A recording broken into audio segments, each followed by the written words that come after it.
Bismillahirrahmanirrahim. Assalamualaikum warahmatullahi wabarakatuh. Apa kabar semuanya? Sambil kita menunggu guru kita, sahabat kita, Gus Nadir, Profesor Nadir Syah Hussein. Senang banget, mudah-mudahan bisa segera bergabung beliaunya dengan kita semua. Jangan lupa berselawat kepada Rasulullah. Allahumma salli wa sallim wa barik ala sayyidina Muhammad wa alih walhamdulillah rabbil alamin. Mana bismillah. Ya. Gus Nadir ini sosok yang luar biasa. Dari mulai udah ada di cium tangan.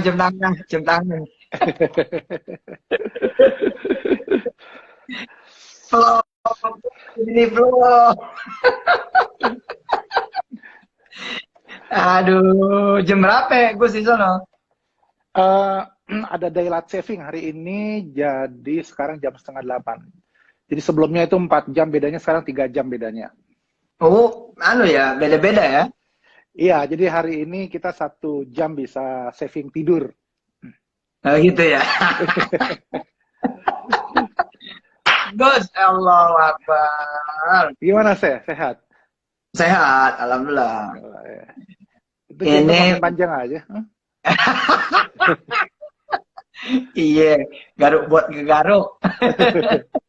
Gara-gara di rumah aja ini, nggak bisa juga. Gara-gara di rumah. Suasana di Melbourne gimana sih? Hari ini cuaca hujan terus. Oh sama. Terus juga ini kan menjelang bulan apa nih? Autumn ya. Ini sudah masuk autumn, jadi udah mulai agak dingin. Sekitar 9 derajat gitu ya. 10 derajat. Bajunya keren, kata teman-teman, bajunya Gus Nadir keren. Oh sengaja ini karena saya hanya bisa menyaingi Ustadz Yusuf Mansur ganteng dengan kaos saja. Kalau wajah udah kalah jauh. Ampun. Buat teman-teman. Iya, minimal menang kaos nih. Iya, buat teman-teman yang mau tahu cerita tentang Gus Nadir zaman dulu, saya termasuk salah satu sumber nih. Wah, karena gawat. Iya. Karena emang bersahabat dengan beliau ini kita mungkin 4-5 tahun kali ya. Kurang lebih lah. Masya Allah. Dan beliau ini dari dulu istiqomah rambutnya. istiqomah pecinya. Aneh masih inget tuh. Antum pakai itu kan, pakai tas lempang. Waduh, paling keren dah. Kuliah paling keren kan. Peci. Dulu saya belum pakai peci loh, ya kan? Belum pakai loh. Orang yang pertama istiqomah nggak pernah lepas peci dari dulu, dari semester awal sampai selesai ya Gus Nadir ini. Jangan-jangan ada apa gitu di tengahnya nggak paham. Dan teman-teman ya kalau lagi di kelas beliau nggak ada lawan udah. Pokoknya kalau sudah cerita diskusi nggak ada yang berani debat, berani nanya tuh nggak ada. Top udah. Dulu Gus Nadir, terus Teh Elis sekarang udah guru besar loh bos. Oh ya, Eis Amalia ya. Amalia, mestinya tanggal 18 Maret kemarin mesti diselebrate, tapi karena ada tuh Gus, kata siapa nih? Kata temen nih, ada yang bilang pecinya buat naruh duit Gus. Iya. Gus, kan kita pengen anak-anak muda nih punya impian ya. Punya kepengen gitu kan, yang jadi warga global, jadi world class gitu kan. Nah, kita temanya nih sengaja saya angkat temanya bicaranya tentang menembus dunia gitu. Nah, Gus Nadir kan sosok santri sebenarnya ya kan, sosok putra kiai, sosok yang pecinta kitab kuning, terus kemudian rasanya rada jauh dari dunia barat gitu kan. Tiba-tiba saya hmm. ketemu pertama kali di Wollongong University dan Iya. ada ruangan khusus, jadi orang besar, terus juga apa namanya menjadi orang yang terlibat di penulisan ulang kodifikasi hukumnya Australia. Nah, saya ingin cerita dari Gus Nadir dibagi kepada anak-anak muda Indonesia supaya kemudian mereka punya cita-cita yang unlimited gitu loh. Hmm. Nah, silakan Gus. Ya, sebetulnya malu juga saya, karena kan apa yang saya lakukan belum ada apa-apanya dibanding Al-Mukarram Yusuf Mansur kita ini. Waduh, bisa aja Iya, ini. saya ini ibaratnya kalau beliau ini kan Ustadz Yusuf Mansur, Ustadz, Kiai Pondok, punya pondok pesantren, terus pengusaha begitu kan. Saya kan cuma Masya dosen Allah. biasa ini. Jadi mungkin itu yang harus apa ya, ada plus minus hidup gitu ya. Jadi ketika kita Hmm. memilih berkarir di satu bidang, misalnya seperti Hmm. saya memilih berkarir di negara yang minoritas Muslim gitu, Australia, Hmm. Hmm. tentu tantangan dakwahnya akan berbeda gitu. Jadi Hmm. mungkin model dakwahnya juga harus berbeda menyesuaikan dengan Hmm. kondisi medan dakwahnya, terus juga Hmm. kemudian tantangannya, Hmm. dan juga pilihan-pilihan baik buat saya dan keluarga maupun misalnya definisi kita tentang apa yang disebut ustadz atau kiai atau Hmm. akademisi begitu. Ketika Hmm. berbeda dimensi gitu ya, dunianya Hmm. berbeda, Hmm. definisinya juga Hmm. berbeda akhirnya. Hmm. Tuntutannya juga berbeda gitu. Jadi ketika saya waktu itu mau meneruskan kuliah S2 gitu ya, setelah S1 menjelang tamat saat itu, tentu Tahun kan berapa kita itu? semuanya ingin, saya itu 91 kuliah masuk, itu sekitar 95 akhir ya, itu sudah selesai skripsi, itu 96 awal itu wisuda ya. Hmm. Terus Ya, berangkat sana. ya kalau saya kan kuliahnya lancar-lancar aja, nggak seperti Ustadz Sumansur yang penuh dinamika gitu. Jadi kita sama-sama pegang kartu gitu. Terus, Sama-sama terus. pegang kartu masa lalu gitu. Terus Aduh. itu Ya. ya terus saya kan tanya sama Abah ini. Saya tanya sama Hmm. Abah saya dulu, beliau kan Rektor Institut Ilmu Al-Quran, Siap. terus Ketua Komisi Fatwa dan salah satu Ketua MUI Pusat. Profesor Ibrahim Hussein, buat yang belum tahu, Ya, ayahnya beliau Profesor Ibrahim Hussein, pendiri IIKI. ya. Nah, eh, saya tanya sama Abah saya ini kemana ini, gitu kan, mau Hmm. melanjutkan sekolah ke Mesir misalnya atau kemana. Hmm. Terus Abah saya bilang, enggak, kamu ke barat saja gitu. Nah, Oh. itu saya bingung kenapa, karena sebelumnya saya itu dengar sendiri beliau berfatwa di depan mahasiswi dan alumni Institut Ilmu Al-Quran Hmm. bahwa alumni IIKI tidak boleh, haram hukumnya sekolah ke barat. Waktu itu beliau ngomong Waktu itu seperti itu. iya. Nah, pas Tapi yang pulang, maknanya beda. Ah. nah gitu kan, saya tanya kenapa nih gitu kan. Nah, Hmm. kalau kata abah saya, itu fatwa untuk alumni IIKI. Kalau Nah, untuk kamu beda lagi. Nah, karena maksud alumni saya apa? IAIN. Terus saya tanya gimana? Karena kata abah, justru kamu harus pergi ke barat, taklukan itu barat. Allah. Karena Suka. Suka. karena kata abah saya percaya kamu sudah menguasai dasar-dasar keislaman, keilmuan keislaman. Jadi nggak akan terpengaruh dengan dunia barat. Jadi kamu harus ke barat, taklukan itu barat, berkarir di sana. Allah. Gitu. Nah, jadi dan ternyata apa yang beliau sampaikan itu yang mungkin berupa doa juga ya, kejadian gitu ya. Artinya saya nggak pernah berpikir bahwa saya bisa lancar sekolah di barat dengan kapasitas pas-pasan, bahasa Inggris yang belepotan begitu ya. Terus Wah, nggak punya bercanda, uang, bohong banget. hanya Bohong banget. berharap. Bohong banget. Bohong banget. Kalau Gus Nadir bilang belepotan, pas-pasan, bohong banget. Bohong. Ente tuh sosok sempurna kok. Sempurna, bener. Wah, enggak lah. Allah Subhanahu wa taala yang Serius, sempurna bener. lah, enggak lah. Dulu aneh ngeliatnya kan, kalau ngeliat ente kan tinggi bener gitu. Gitu. Anak pendek.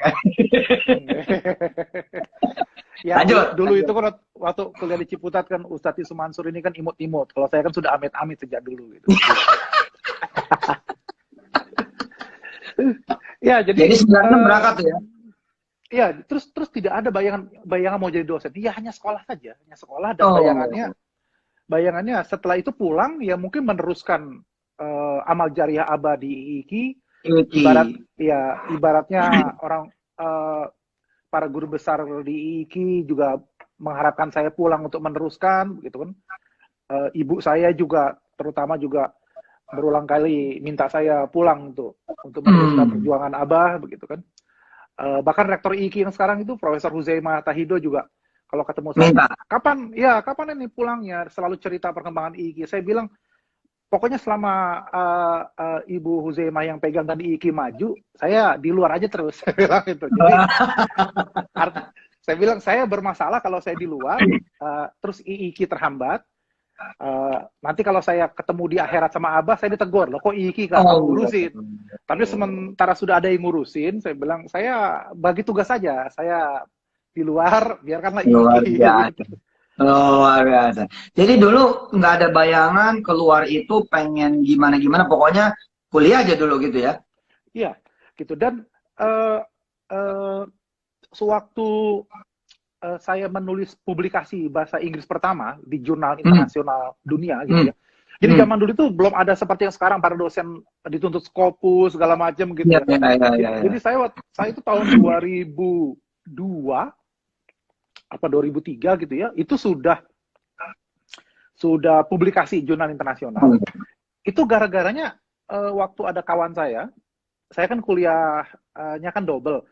Jadi waktu di Ciputat dulu juga saya sore ambil Fakultas Hukum UMJ, Universitas Muhammadiyah Jakarta. Betul. Antum dua tuh ya? Iya, Dua paginya saya di Syariah gitu kan. Terus pas kuliah S2 juga saya 2 juga.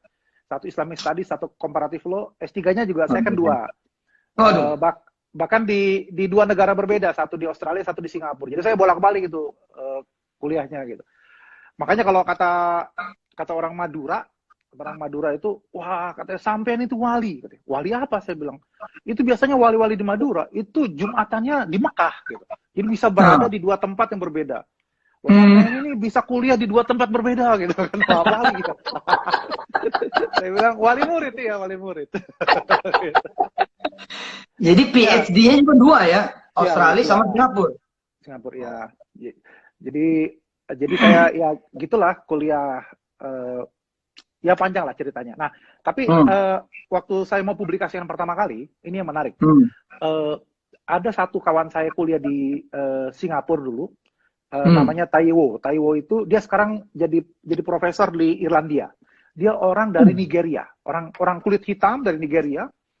Terus saya lihat publikasinya itu udah banyak sekali. Jadi di samping menulis disertasi, dia tuh menulis publikasi banyak sekali. Terus saya ngintip dia, saya bilang ngapain? Ya, saya menulis publikasi ini. Kenapa? Ya, karena saya pengen jadi profesor. Saya bilang, wah saya kalau pulang ke Indonesia, nggak usah nulis jurnal internasional juga jadi profesor kok. Saya bilang gitu kan. Karena saat itu belum ada aturan yang macam-macam, jelimet seperti sekarang. Iya, belum ada scoring, 400, belum ada. Nah, terus kemudian, terus saya tanya, kenapa kamu? Alasan selain itu apa yang kamu mau? Nah, jawaban dia menarik. Dia katakan begini, nanti saya ini orang Afrika.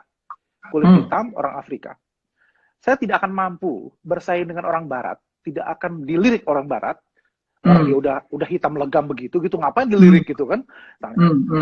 Jadi tidak akan dilirik kecuali saya punya kualifikasi yang sama atau melebihi mereka. Nah, di dunia akademik Barat, ukurannya adalah bukan gelar PhD. Karena kalau kita gelar PhD, semua punya gelar PhD kan begitu yang mau melamar jadi dosen. Tapi berapa banyak jurnal yang sudah dipublikasikan, artikel di jurnal. International Journal. Nah, terus waktu dia ngomong begitu, saya langsung mikir, loh, kalau dia dari Afrika saja berpikir begitu, saya ini sudah orang Asia, dari Indonesia, Muslim lagi gitu kan, gimana mau dilirik sama orang Barat? Saya bilang, sementara pesan Abah saya saat itu kan taklukkan itu Barat. Gimana mau menaklukkan, dilirik aja enggak. Dilirik aja enggak, gimana naklukin, benar. Iya. Jadi ibaratnya sama aja kita, kualifikasinya sama, kita belum tentu dilirik. Kita harus melebihi kualifikasi yang sama aja belum tentu dilirik. Iya, karena kita kan imigran dianggap gitu kan. Iya. Jadi kita harus 2-3 kali di atas mereka, Hmm. baru Hmm. kita bisa diklik. Nah, Masya Allah, jadi Masya Allah. dan saya buktikan itu begitu saya melamar, waktu itu publikasi saya belum banyak, baru 1-2, sementara PhD saya sudah 2. Saya sudah punya 2 gelar PhD. Terus saya melamar diterima postdoc, ya, postdoctoral fellowship di University of Queensland di Brisbane. Pasca Terus melamar, doktoral, jadi ya, habis doktor kuliah lagi postdoc. ya, bukan kuliah sih sebetulnya, itu Tangannya nggak sanggup. riset. Ya, itu kalau Tangannya nggak sanggup, gue ngurusin utang terus. ngurusin utang sama gugatan hukum ya. Iya, Terus iya. jadi sudah S3 itu PhD, postdoc itu S4 lah kira-kira gitu ya. Ya, betul. Nah, terus tapi saya melamar jadi dosen tetap. Setengah mati susahnya itu. Udah Saya double PhD dan postdoc. Ya, terus udah punya 1-2 jurnal artikel, kok makin nggak bisa, susah terus sampai tahap interview susah. Wah, saya bilang ternyata memang kita nggak bisa dilirik ini. Jadi saya harus akhirnya publikasinya saya genjot untuk banyak. Nah, sudah publikasinya kita genjot banyak, masih juga nggak dapat. Jadi saya itu sampai kemudian mengeluh kepada bekas pembimbing saya yang di Singapura, dia orang Kanada. Saya bilang, saya kok melamar jadi dosen nggak dapat. Karena kan jadi di luar negeri itu dosen itu kan ya mereka nggak tahu saya NU, anak kiai, kan nggak ada urusan buat mereka. Betul-betul. Iya, benar. Nggak ada KKN kan gitu kan. Benar. Terus saya nggak bisa bilang saya temannya Ustadz Yusuf Mansur gitu, nggak bisa bilang gitu kan. Aku. Nah, terus saya bilang sama bekas pembimbing saya itu, Profesor Gary Bell namanya. Saya bilang, kok saya gagal terus? Nah, terus dia bilang gini, kamu udah berapa kali gagal? Saya bilang, saya sudah 20 kali kirim lamaran, ditolak terus. Sampai kalau saya udah kirim lamaran, terus datang surat dari pos, begitu tipis suratnya, udah pasti ditolak deh, saya bilang. Ini pasti surat penolakan ini kan. Gitu. Dan ditolak surat ditolak oleh Universitas Top itu sakitnya melebihi jomblo yang ditolak pakai surat cinta gitu. Kira-kira tuh sakit banget gitu ya. Datang mau naklukin malah ditolak ya. Ditolak gitu. Berkali-kali jatuh bangun gitu. Nah, terus saya kira Gus Nadir nggak pernah ditolak. Ternyata pengalaman juga ya. Yang apa ya? Ditolak cinta atau tolak apa nih? Yang nggak pernah. Tadi sunat apa? Perlu perjuangan, nggak gampang. Iya. Nah, terus kemudian, Profesor Gary Bell ini bilang, oh kamu baru 20 kali ditolak. Kamu tahu, saya, katanya, dia orang bule, orang Kanada, 200 asli kali bule, ditolak. asli Kanada. Ya. Berapa? 200 kali saya ditolak. Innalillahi wa inna ilaihi raji'un. Dan saya simpen semua surat penolakan itu. Jadi kalau kamu baru 20 kali ditolak, kamu masih punya jatah 180 kali lagi katanya untuk ditolak. Wah. Di situ saya belajar mana ikhtiar, Ustaz. Mana ikhtiar. Jadi ternyata orang bule ini bilang, jadi dia saja yang bule dan dia emang orang Kanada juga ternyata berjuang. Nah, selama ini kan saya selalu menyalahkan, wah pasti rasis nih orang bule, pasti saya gak orang muslim nih. Kita mikirnya gitu kan. Nah, gitu kan. Apa salah lagi sih yang dia mau gelar dokter gue punya, dia mau punya jurnal internasional gue punya, masa gue disuruh ganti warna kulit, kan gitu kan? Nah, tapi ternyata dia bilang begitu. Di situ saya langsung bilang, ternyata perjuangan saya dapat gelar doktor, dapat postdoc, dapat jurnal internasional itu belum ada apa-apanya kalau saya nggak punya mental petarung. Jadi kalau saya baru dipukul sekali jatuh, 20 kali jatuh, saya nggak bangun lagi. Saya orang gagal. Iya. Semangat. Gitu kan. Langsung mau bangun saya nih mendengar begitu. Terus akhirnya saya bilang, wah kalau gitu saya harus coba terus ini. Saya bilang lalu cuma dilaporin di 5 kepolisian mah. Masih punya 195 kasus lagi nanti. Sampai 200 kasus. Iya, salah. Lanjut. Nah, terus ada juga spiritualnya di situ. Jadi selain ikhtiar, ada spiritual itu. Jadi saya sudah kemudian melamar ke sana kemari, sampai tahap akhir, tahap interview, gagal lagi. Jadi kalau orang itu baru tahap berkas sudah gagal, itu berarti bilang dia tidak qualified. Ini sudah tahap interview, tahap akhir. Ibaratnya saya bilang menggenggam gelas atau botol ini sudah saya mau genggam, tapi ibarat bara api nggak bisa saya genggam gitu saat itu. Di situ saya mulai mikir apa ini. Terus saya ingat kok setiap saya telepon ke ibu selalu bilang, jadi kamu kapan pulang? Kamu kapan bantu urusi IIKI? Banyak sekali sudah jejak-jejak abah kamu di sini. Kok kamu belum juga terus? Jadi saya pikir, berarti ibu saya ini nggak mau saya di luar. Belum ikhlas, belum redo. Nah, terus kemudian akhirnya saya telepon kakak-kakak saya. Saya kan anak bungsu. Jadi saya telepon kakak-kakak saya minta tolong dibujukin lah ibu saya nih, agar ibu saya ini mau mendoakan, mau meredo agar saya. Terus setelah itu beberapa hari kemudian kakak saya kasih tahu ke saya, kakak saya bocorin, udah kami sudah diskusi sama ibu sudah dikasih pengertian, itu katanya. Terus udah dirayu. Terus saya tanya, terus apa yang terjadi setelah ibu diajak diskusi? Ibu lama terdiam, terus masuk ke kamar,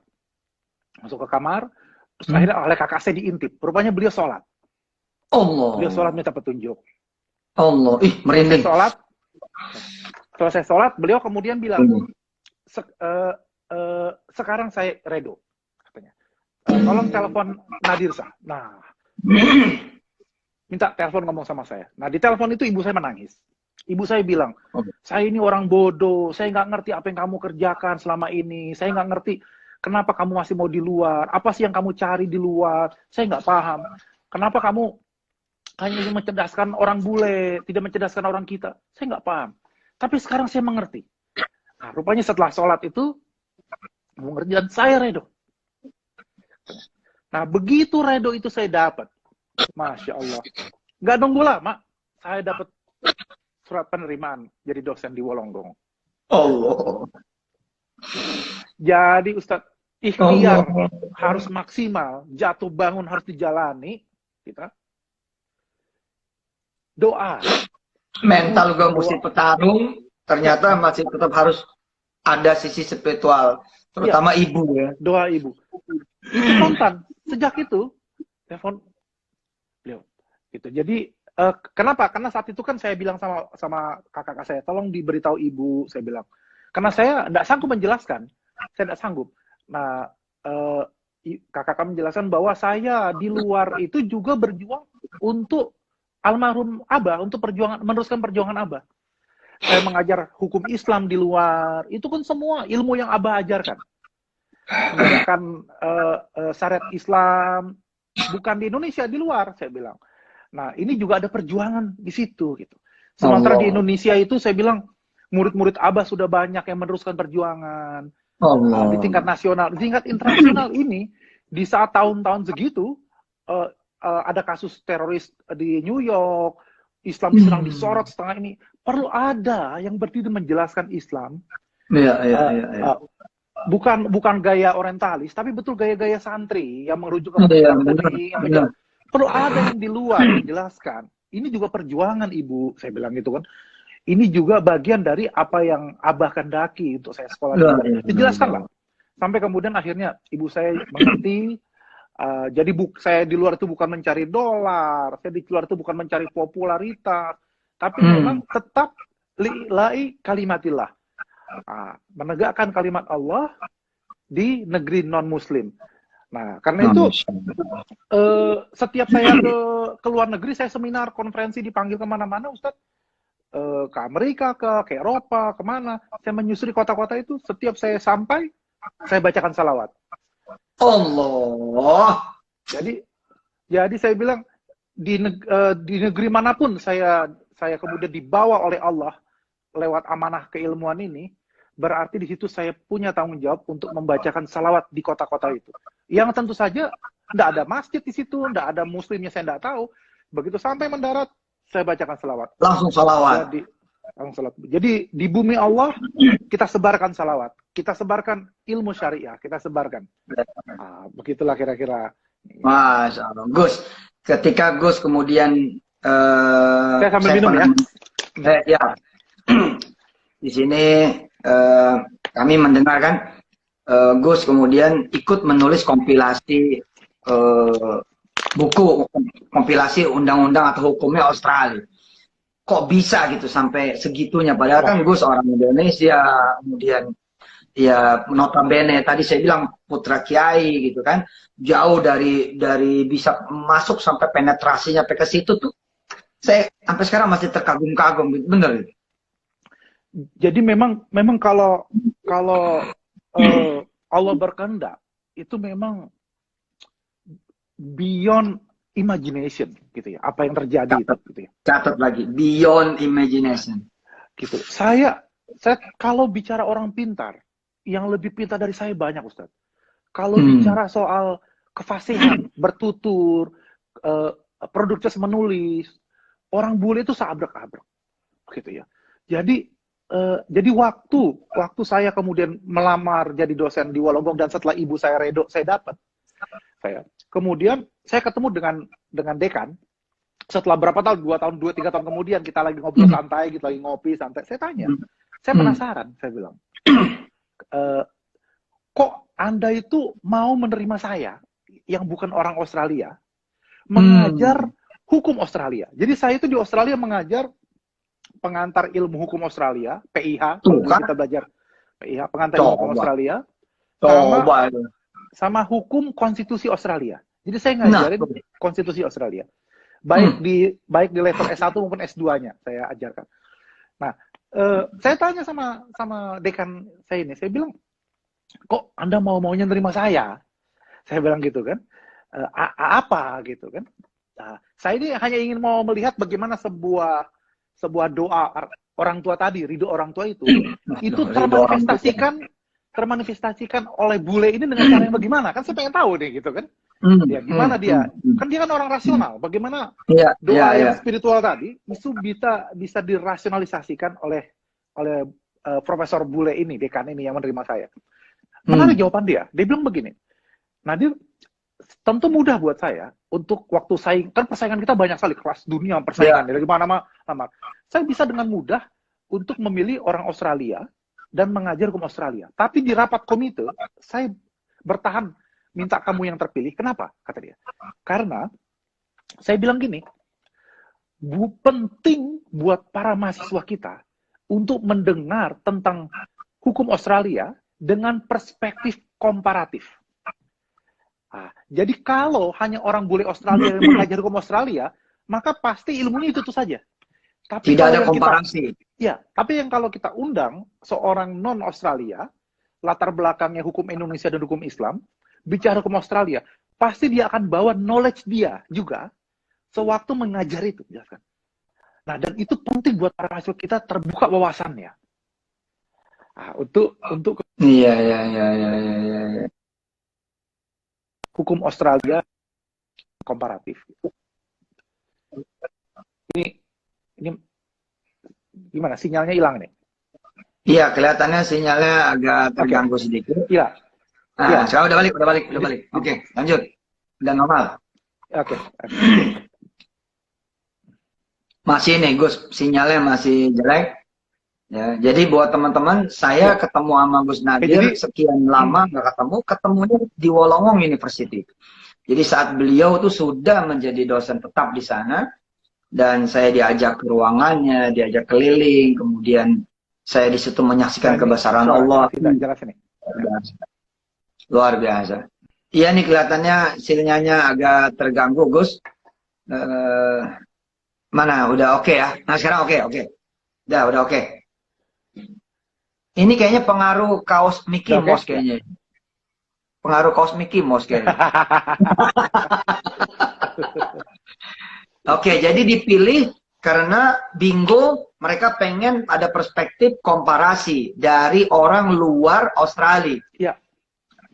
Nah ini kan butuh wawasan untuk punya pertimbangan sedemikian rupa bahwa para mahasiswa Australia ini nggak hanya mendengar dari pakarnya semata, tetapi juga dari perspektif orang yang berbeda. Nah, sampai di situ saya juga belajar gitu bahwa ternyata cara Allah mewujudkan doa itu ya unik begitu. Diberi Nah, pemahaman lah si bule ini gitu, diberi pemahaman bahwa justru di orang situ yang rasionalisasi doanya terjadi ya. di situ terjadi bahwa orang ini punya comparative advantage ya, yang berbeda dengan para pelamar lain gitu. Nah, tidak semua bule punya pemahaman seperti itu kan. Hmm. Gitu. Nah, jadi Iya benar. Menarik ini. nah, jadi kira-kira begitulah apa yang terjadi. Nah, terus saya mengajar hukum konstitusi Australia. Wah, itu jatuh bangun. Itu saya tidak pernah dapat pelajarannya. Tiba-tiba disuruh ngajar. Tuh. Tantangan lagi nih ya. Itu kayak kalau di pondok nggak pernah pegang kitab Jamul Jawame, disuruh ngajar kitab Jamul Jawame, melintir lah. Wah itu tulisan-tulisannya gue sekarang menjadi kiblat hari ini. Termasuk saya pribadi menikmati gitu. Tutur katanya Masya Allah. Bener. Dan saya beruntung karena sempat ngikutin kan pemikiran-pemikiran Gus Nadir dalam bentuk dulu catatan-catatan kuliah, catatan-catatan kemudian seminar di kelas atau seminar di jurusan. Jadi memang dari dulu kalau saya lihat memang ini kemampuannya sudah memang komprehensif dari mulai menulis, berdebat, berbicara, kepercayaan diri. Nah ini yang saya pikir juga ada nggak hubungannya Gus Nadir bisa tembus kemudian ke Barat gitu ya dan menguasai Barat hari ini dengan dalam tanda petik ya sudah mendapatkan posisi dan lain itu karena ada kepercayaan diri. Itu benar nggak? Saya kira itu benar sekali. Bahwa kepercayaan diri itu memang penting dan saya merasa beruntung kuliah di atmosfer Ciputat saat itu di mana ditumbuh berbagai kelompok diskusi gitu ya. Benar. Jadi namanya aja dulu pembaharu ya. Iya. Sementara suasana sekarang kan setelah reformasi ini mahasiswa penuh dengan politik, suasana politik semua. Ya. Nah, sementara dulu kita itu kan tidak punya pilihan. Kita mau main politik, ada Orde Baru, ada Pak Harto. Iya benar, nggak ada. Iya. Dan saat itu juga buku-buku terbitan Mizan Group misalnya ada tentang Nurholis Majid, tentang Pak Kures Shihab, Kunto Wijoyo, para pemikir itu selalu kalau ada buku baru kita serbu, kita diskusikan, kita bedah. Baru zaman kita sama Nurholis Majid kan luar biasa itu. Saya masih ingat kok kalau dia ngajar bawa sisir di sini. Betul nggak? Kalau ngajar tuh Nurholis Majid tuh sisir dulu. Benar. Nah itu yang saya teruskan sanad sisirnya itu. Kalau di medsos saya bilang sisir mana sisir? Nah itu ada sanadnya. Oke Gus. Nah Gus nih pengen tantangan apa lagi nih di negeri orang nih? Kayaknya udah selesai kalau saya lihat nih. Atau belum? Ini baru tangga kedua ketiga saja dari 100 tangga misalnya. Jadi kalau saya terus terang ya, saya itu merasa bahwa diri saya sih sudah selesai. Selesai dalam arti saya nggak punya ambisi. Karena memang awalnya juga ya, karena memang juga awalnya tidak punya keinginan mau jadi ini, jadi itu, jadi apa gitu ya. Mengalir saja, terus kemudian dapat peluangnya diambil, dapat apa gitu. Saya hanya merasa saya orang beruntung. Tapi definisi beruntungnya ini yang perlu kita perjelas. Jadi beruntung itu adalah what we call luck is when qualification meets opportunities. Nah, Oke. Jadi qualification meets opportunity, that's luck. Jadi disebut Nanti beruntung masih ada bahasa Inggrisnya juga nih.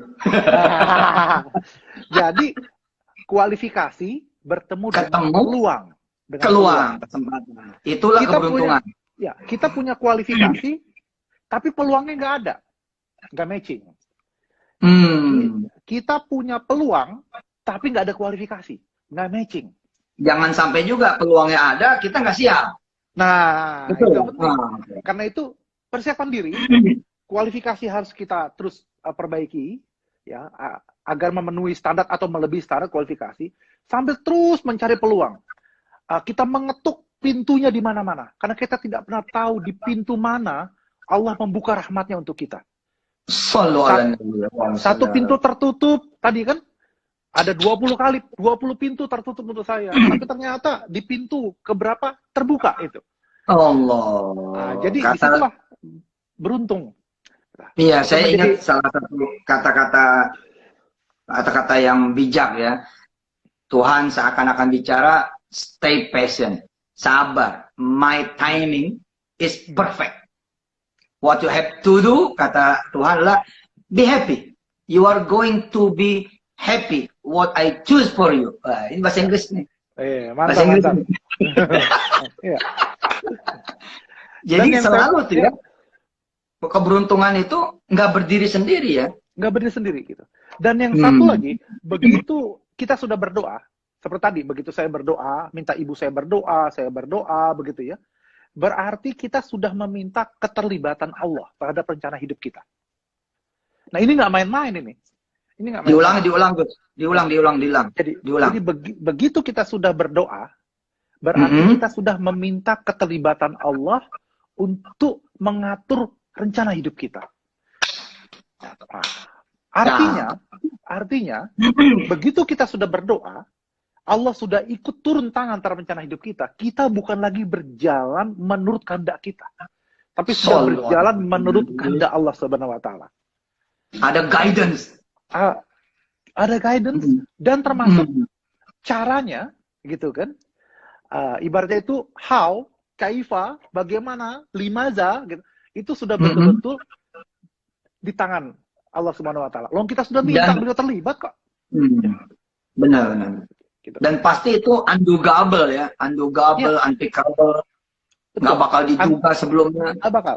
Ya. Dan yang saya rasakan, begitu kemudian kita sudah meminta Allah terlibat, dan kita mulai ikhlas berjalan, ikhtiar kita mengikuti kehendaknya, maka sebelum Allah kabulkan, Allah akan persiapkan dulu bahwa ketika kemudian doa ini terkabul, kita akan sukses menjalaninya.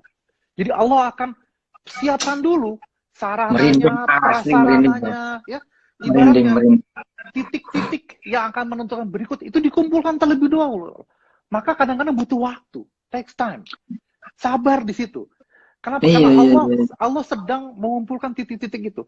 Allah tidak mau begitu dikasih, doanya dikabulkan, kita jalan, kita terjatuh, terpeleset. Kita nggak sanggup menjalani amanah itu. Karena nggak siap. Karena tidak siap. Bukan hanya diri kita, kualifikasi diri kita, tapi peluang-peluang itu tadi, itu perlu dikumpulkan dulu.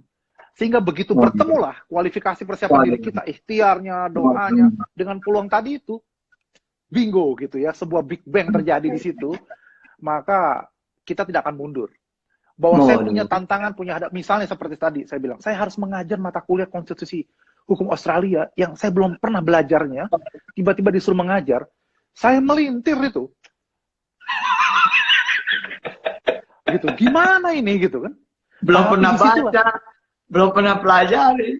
Tapi kan S3 panjenengan kan memang law kan, hukum kan? Iya, betul. Tapi kan sistem hukum Australia kan berbeda. Kan Inggris.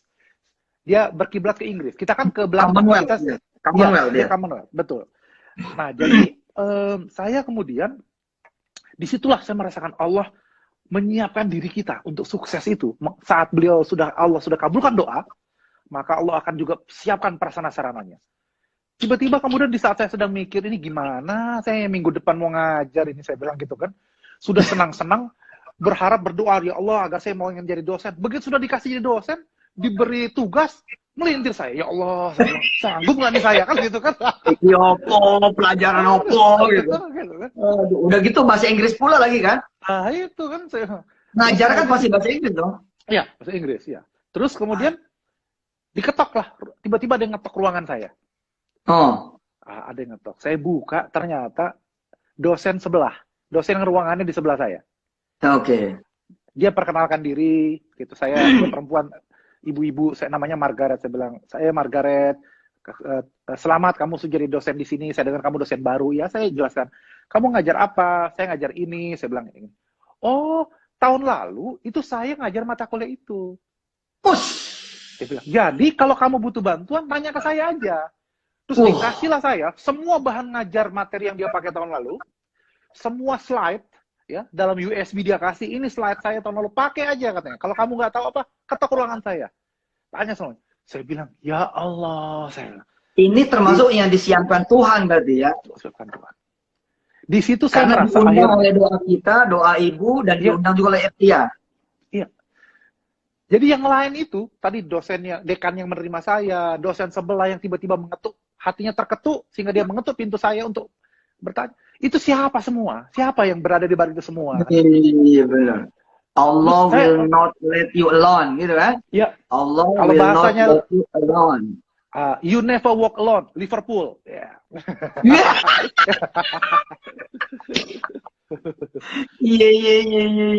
Jadi saya pelajari tuh bahan-bahannya. Saya pelajari gini-gini. Wah, terus sampai hal-hal yang sekecil. Bagaimana mengucapkan how to pronunciate nama-nama dari hakim-hakim di Inggris yang udah mati itu, udah ratusan tahun, kan tetap kita pelajari itu. Ini cara nyebutnya gimana ini kan, karena bukan nama yang familiar buat kita gitu. Nama-nama Inggris klasik. Itu saya ingat tuh. Iya, abad-abad itu ya, tahun-tahun pertama Commonwealth. Iya, saya tanya, ini gimana cara nyebutnya, namanya gitu kan. Terus diajarin sama dia gitu. Ini cara nyebutnya, ini. Terus pokoknya kalau apa yang saya nggak tahu, tanya aja katanya. Ternyata nggak cuma satu orang. Beberapa dosen lain juga seperti itu. Di sini saya melihat collegiality. Ya. Rasa sesama collegiality. Jadi rasa ini kolega. Iya. Ya, sesama kolega. Kita harus saling bantu. Jadi katakan, karena kamu dosen baru, kamu bagian dari tim kita ingin kamu juga sukses. Because you are part of our team now. Kan gitu kan? Mestinya kita begitu di Indonesia. Nah, itu poin saya. Jadi bukan kemudian, ada dosen baru nih, dokter baru. Coba kita kerjain dulu. Sangat, itu kan. Hajar dulu. Gitu. Ada ustadz baru nih, pelonco. Gitu. Dia pikir dia pinter nih, anak muda dia pikirnya. Coba belum tahu dia. Gitu belum kan. tahu dia. Itu namanya apa tadi? Collegiality. Suka nyebutnya. Collegiality. Ya. Jadi dari kolega, kemudian ada rasa collegiality. Bagaimana kemudian kalau saya sukses, kamu juga harus sukses. Karena kita adalah bagian dari tim untuk mengajar di universitas ini gitu. Waduh, kalau umat bisa kayak gitu, top banget ya. Jadi saya sebelum mau ngajar, saya mau masuk ngajar itu 3 jam di depan kelas. Saya itu persiapan buat ngomong 3 jam itu, 1 minggu itu saya udah kayak orang melintir, udah nggak tahu lagi saya. Sisir di mana, sampo di mana, sabun di mana. Sisir. Cari memang sisir. Gitu kan.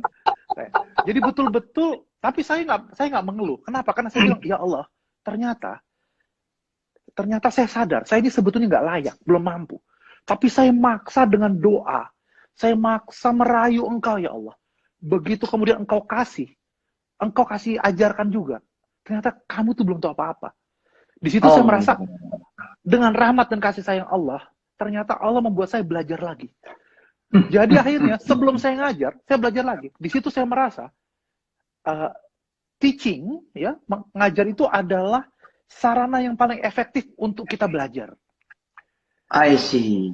Jadi dengan saya mengajar, saya punya kesempatan belajar. Jadi terpaksa itu saya kumpulkan semua bahan-bahan, semua gitu. Jadi karena tidak mungkin saat saya di depan kelas mengajar itu dalam bahasa Inggris dengan bahasa asing yang bukan bahasa ibu kita, materi yang tidak kita kuasai sepenuhnya, berani beri di depan kelas, di depan para mahasiswa Fakultas Hukum yang pinter-pinter itu. Ini kenapa? Karena saya perlu ceritakan, karena Fakultas Hukum itu di Australia itu sangat bergengsi.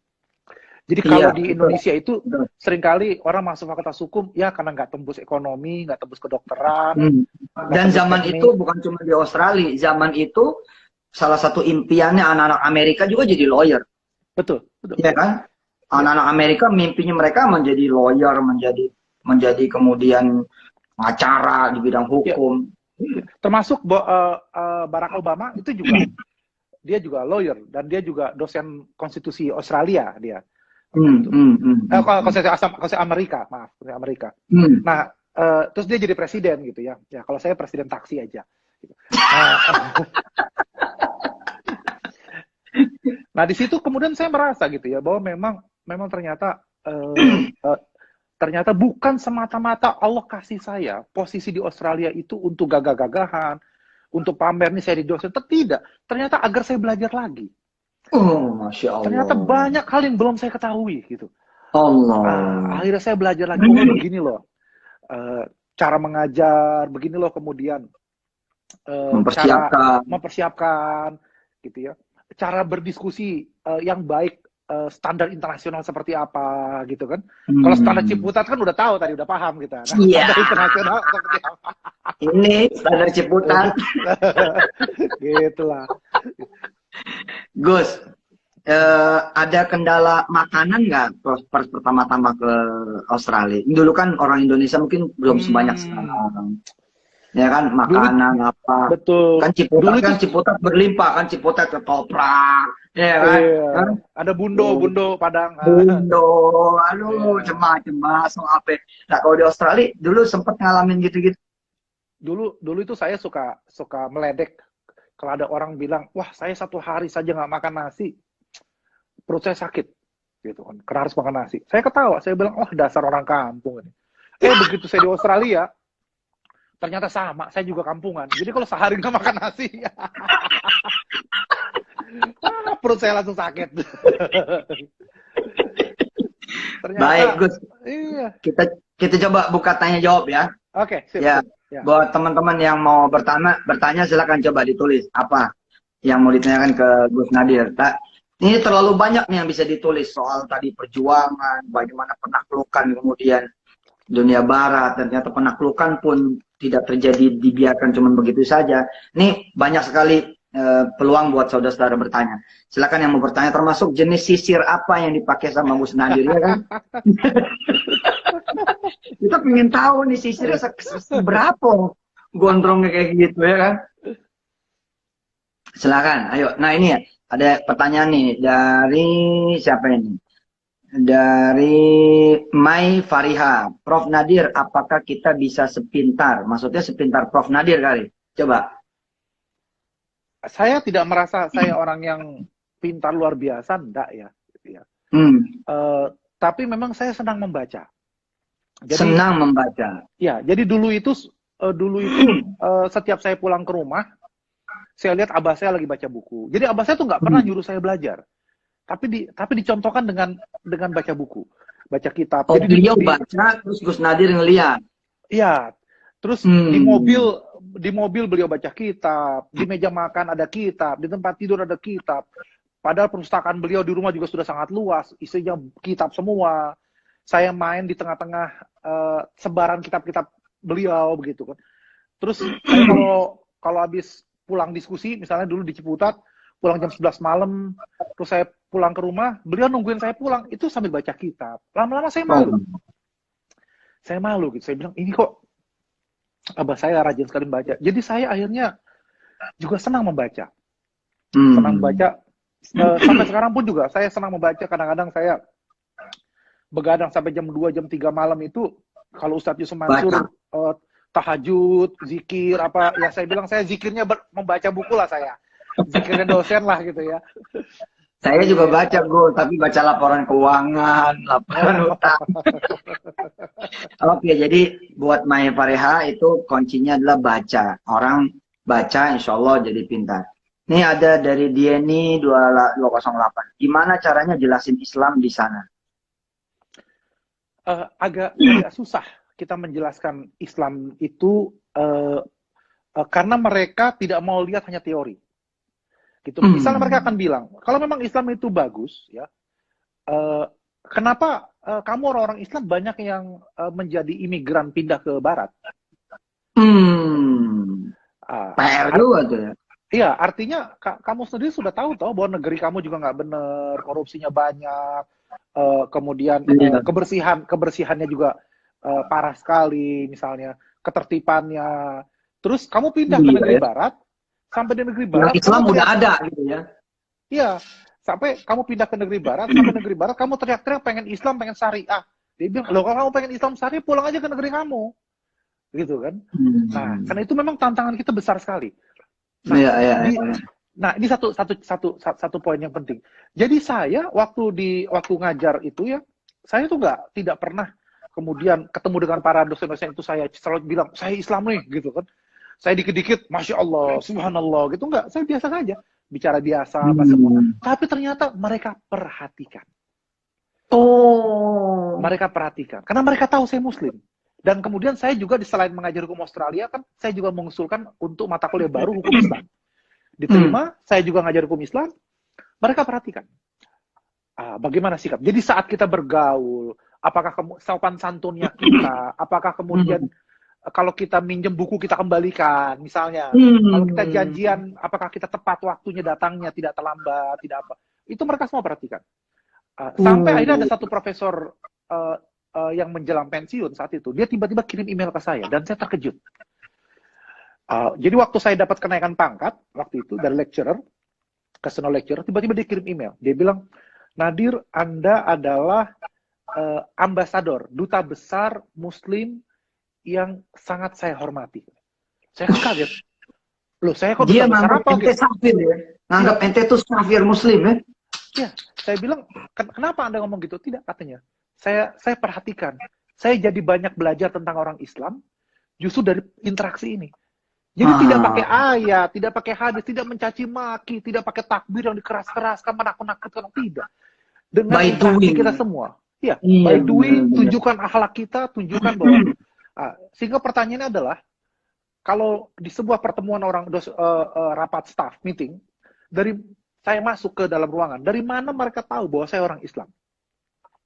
Kalau dari hanya tampilan, saya pakai peci, saya pakai apa misalnya gitu, hanya simbolik saja, tentu gampang mereka menandai. Tapi yang saya inginkan adalah ketika saya berjalan di Australia ini, ke mall, atau ke masjid, atau ke kelas, atau kemana, atau naik bus, naik taksi, orang bisa merasakan, saya bawa Islam rahmatan lil alamin.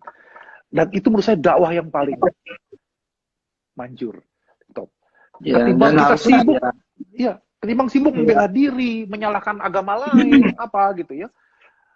Nah, lagi-lagi ini konteks di Australia. Mungkin berbeda dengan konteks dakwah di tempat-tempat lain, begitu ya. Tapi saya kira masih sama lah ya. Di Indonesia kan juga sesama Muslim masih suka ngelihat bagaimana kita juga sebel juga gitu kalau ngelihat ada akhlak yang nggak benar. Artinya orang pasti juga ngelihat seperti itu ke kita. Baik, kita lanjut. Ini ada chat dan Dihat. Saya minta tips agar tidak cepat menyerah, Gus. Nah, tips supaya tidak cepat menyerah. Ya.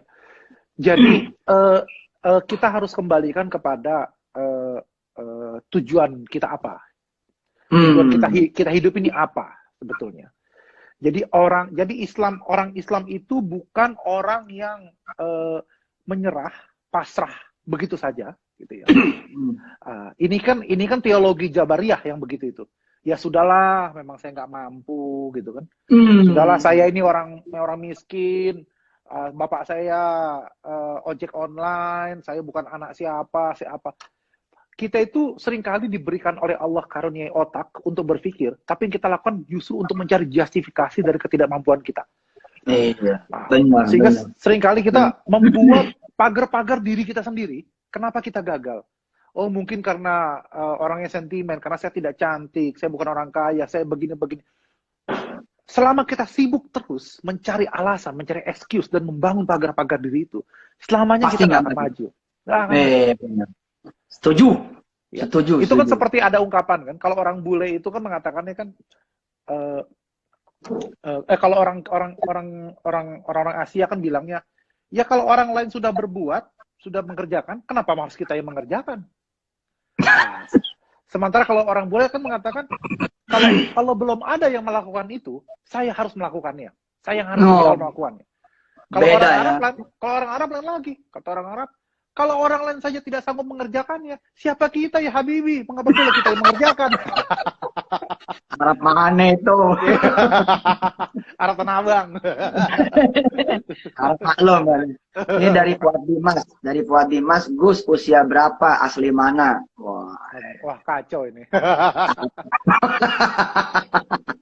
Saya ini sudah bicara 1 jam dengan Ustadz Yusuf Mansur, masih ditanya asli atau enggak? Wah, masa saya KW?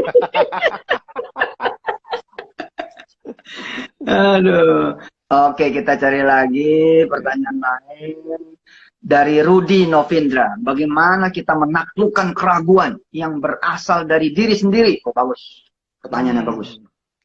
Jadi, orang yang selalu ragu, maka setan akan mengendarai keraguan itu. Ulangi. Nah, Orang seorang yang selalu ragu, maka setan akan mengendarai keraguan itu. Karena memang kerjaan setan itu kan meniup was-was, ya. Was-wasil khannas. Nah, menitiupkan keraguan was-was kita ini.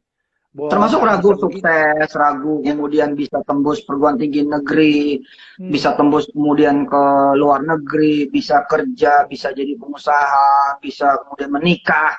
Ini juga itu juga ragu jadi jomblo seterusnya gitu kan. Nah, ini kan juga. Jadi ngilangin keraguan itu gimana? Nah, ngilangin keraguan itu tadi. Lawannya setan siapa? Lawannya setan siapa? Nah, setan itu kan musuh yang nyata, kan gitu kan? Nah, ini kan Allah sudah mendeklar setan itu musuh yang nyata. Jadi kita itu bisa melawan setan itu dengan kemudian meminta Allah menolong kita. Makanya diajarkan auzubillahi minasyaitonirrajim. Maka kan disebut dalam tafsir Ar-Razi itu Allah mengatakan dalam satu riwayat hadis qudsi di tafsir Ar-Razi, aku sudah sekian lama menunggu hambaku, tapi hambaku tidak pernah datang. Terus hambanya mengatakan, tapi kami ragu mendekatimu. Nah, kemudian karena setan menghalangi dengan berbagai ini. Nah, terus kemudian kata Allah katakan, kalau gitu ucapkan auzubillahi minasyaitonirrajim. Nah, gitu. Jadi mesti sering-sering kemudian kita memang melawan keraguan itu. Pokoknya setiap ragu kita selalu ingat ini kayaknya hajar. Kayaknya nggak bisa nih, malah hajar aja. Hajar aja. Kayaknya dia nggak bakal nerima nih, lamar aja.